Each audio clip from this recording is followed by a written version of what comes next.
Today's video is going to be a hybrid video of sorts, combining two different playlists, cryptozoology and prehistoric relics, and you'll see why later. Anyway, for the first half of this episode, I'm going to be talking about the genus Gigantopithecus, more specifically, the species Gigantopithecus blacki. This animal has a pretty deep history, and I'm going to discuss hopefully much of it in this video. Though don't blame me if I can't cover all of it, because it's about 50 years worth. Gigantopithecus blacki was discovered and later named in the year 1935 by this German anthropologist whose name I cannot pronounce. This genus name was based off the discovery of two third lower molar teeth, which he noted were of a very enormous size, especially for a primate, which they turned out to be from. Its genus name, Gigantopithecus, means giant ape, and its species name, blacki, honours the Canadian anthropologist Davidson Black, who had spent a long time studying human evolution in China before his death in 1934. The German anthropologist who discovered these teeth was only able to find them because he walked into a drugstore and found the teeth under the label of dragon bones, which were going to be used in Chinese traditional medicine. Between 1935 and 1939, he purchased several molar teeth, though he couldn't describe the teeth until after 1952, due to the Second World War. Since 1939, we have found thousands of molar teeth, and even some canines of Gigantopithecus blacki, but not much else. The first mandibles of the ape was discovered in 1956 on the field of a Chinese farmer, and between 1957 and 1963, two more mandibles were discovered. Unfortunately, because of the environment Gigantopithecus lived in, there weren't many opportunities for fossilization to occur, plus there were a lot of scavengers, which would eat at postcranial material.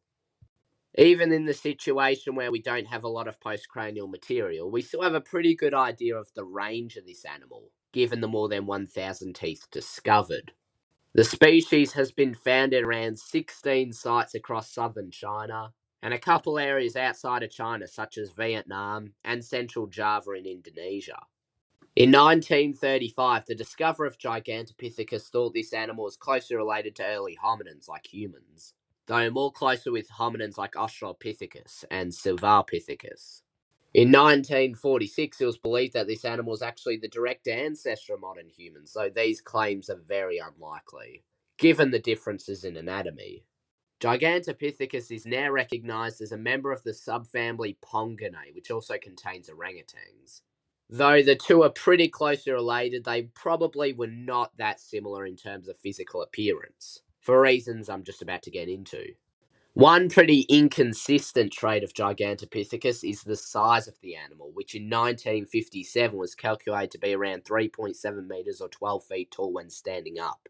Though in 1970 the height was decreased to around 2.7 metres or 9 feet tall.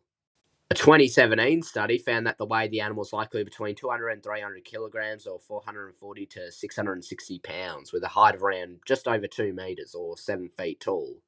Gigantopithecus is considered to be a herbivorous primate, consuming C3 plants such as fruit, leaves, and other forest plants and vegetation, as carbon-13 isotopic analysis has showed. The extinction of this giant primate is not exactly understood, though it's likely to have occurred around 215 to 295,000 years ago, roughly 100,000 years earlier than what was expected. The extinction was likely caused by the dwindling population of several bamboo species, along with other types of forests, which seem to have contracted by this time, due to the increased seasonality and increased environmental turnovers of Southeast Asia at this time. Sorry for rushing this section a little bit, but there's something I want to get to right now. Does Gigantopithecus still exist?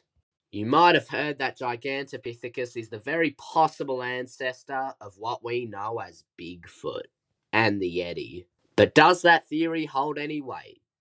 Let's cut straight to the reality of the situation. Bigfoot is not real in any way, shape, or form. This theory is just so flawed. Because for Bigfoot to exist, there must be a population of at least like 1,000 individuals, 500 male, 500 female, and that just hasn't been discovered yet, and it should have been discovered ages ago.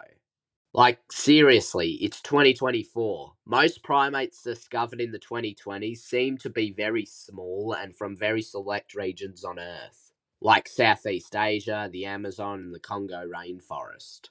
The only primates in North America are feral primates, like monkeys in Florida, like rhesus macaques, which are not native to the areas they're from.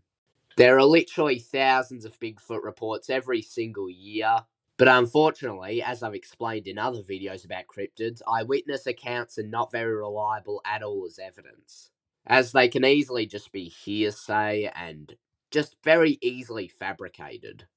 There are other forms of evidence like supposed DNA, but the one I want to talk about right now is photographic and video evidence. I've been looking through so many photos or supposed photos of Bigfoot, and not a single one has any compelling evidence. Most are either humans in suits, or bears reared up on their hind legs. Nothing really that compelling. We also don't have any DNA evidence of Bigfoot whatsoever. If an animal like Bigfoot was actually real, surely there'd be some DNA evidence, right? Well, no, not in this case, I guess. To summarize my argument that Bigfoot is not real, there is no photographic, DNA, or anecdotal evidence that is completely foolproof, and all of it is either debatable or easily can be debunked. End of story. I'm not going to make a full cryptid profile on Bigfoot because that'd just be kind of a waste of time because we all know it doesn't exist. Though it would be interesting if it was related to Gigantopithecus, as the two are pretty similar. To conclude this episode, I'd just like to say that Gigantopithecus and Bigfoot could probably both have a whole YouTube video each, talking about all the evidence for their existence, or in Gigantopithecus's case, the evidence for what they looked like. Anyway, I'll see you all then. Bye.